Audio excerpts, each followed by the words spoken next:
Hey, just Jay here. This is going to be a real quick idiot's guide to installing the GoodLuckSell or Good Luck by Gimbal on the DJI Phantom, and without having to do any soldering at all.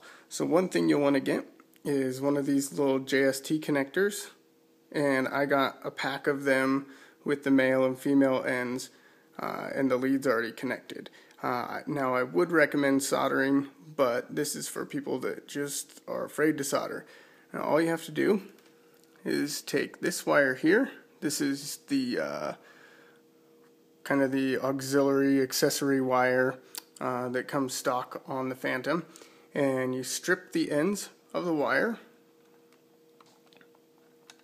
and then you connect your red end to the red wire on your JST connector, and the black wire to the gray wire on this guy, and then just stuff it down through that hole. There's gonna probably be like a little plug there. Don't know if you can see that very well, and then it will come out right here. And you can see I have two of them because I have one for FPV, and then I've got another one for the gimbal. Then you can just plug that in, and what's nice about that, then you can unplug it, plug it in whenever you want. You've got that out there. I've been thinking about putting maybe an on and off switch on there, but anyway, so that gets you power, and you're actually up and going once you got power. That's it. That's all you have to do.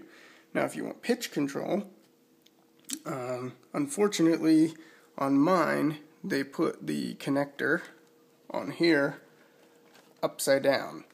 Let me see if I can pull it out.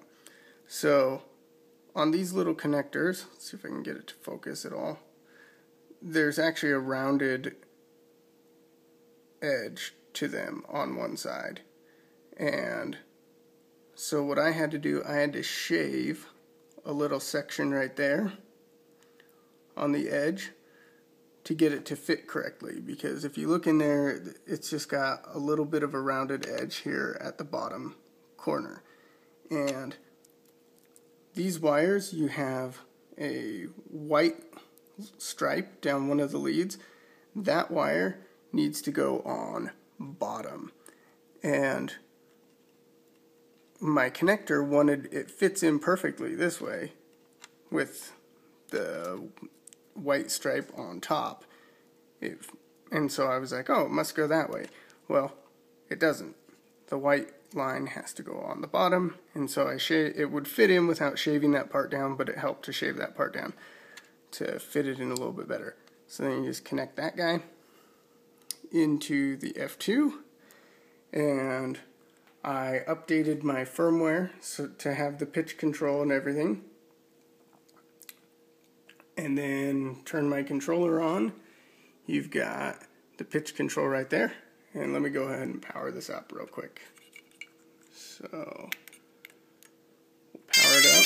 I gotta set my phone down just a sec. So it powers up, and my battery's almost dead, but it should be good, and it will start the gimbal in a few seconds. Bam! The gimbal starts up, and then, where's my little thing? Now, if I come over here and adjust the pitch control, and now this is without having to go into any software for the gimbal. Like, I didn't need to connect the gimbal to anything. This is just connecting the power and plugging that in. So no soldering whatsoever. And you can see I'm getting all my tilt control by adjusting that axis. I did have to turn on gimbal control in the NASA Assistant thing that DJI puts out, and that was fairly simple. Yeah, so I've got my pitch control and everything,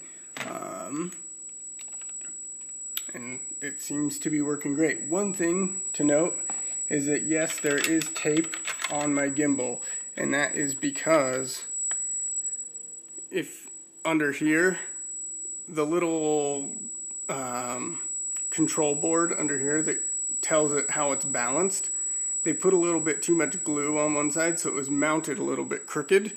So when I held it, so when it was level, it actually wasn't level. It was tilting to one side. So I just removed all that glue and taped it on there nice and flat. So now it's nice and stable on there, and it seems to be working good. So for $100 gimbal, this is actually, with that one little modification, and also that they put the plug on a little bit backwards, man, you can install this and get it up and going with tilt control and everything in a matter of minutes. So anyway, hopefully that will help some people out there that have bought this and are frustrated or trying to go into firmware and adjust things. I'm sure that there's reasons to go into the firmware that would help to adjust a few things, but for the most part, this is pretty much as plug and play as you can get for a $100 gimbal. I mean, get that lead,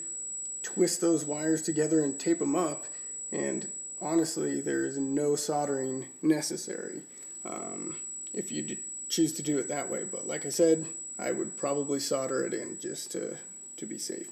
So anyway, that should be a good beginner's idiot's guide to at least getting the gimbal installed with full functionality. So